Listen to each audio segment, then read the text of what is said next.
Sir আমাদের দিকে sir নিচে তো কাটতে ভাই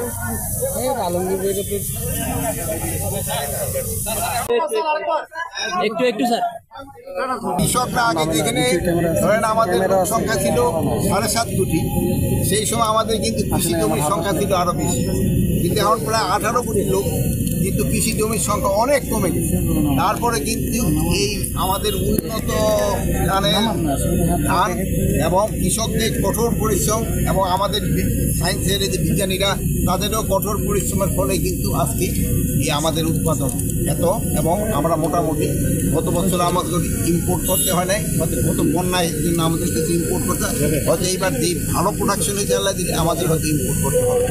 আমাদের এই বর্ডার সম্পূর্ণ সিকিউর, এখানে কোনো ধরনের কোনো সমস্যা নেই, তারা ভালোভাবে ধান কাটতে পারবে।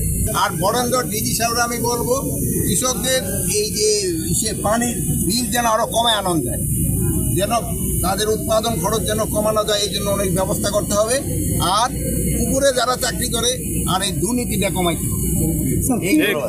কৃষি জমি স্যার কমে আসতেছে, কৃষি জমির উপরে আমরা একটা আবার নতুন ভাবে আমরা আবার একটা আইনের জন্য আমরা আবারও বুঝছি, আমরা ভূমি ব্যবহার নীতি মানে কৃষি জমি সুরক্ষা আইন একটা নতুন ভাবে আমরা আবার করার চিন্তা ভাবনা আছে, এটা কিছুদিনের ভিতরে আমরা দিলে হয়ে যাবে।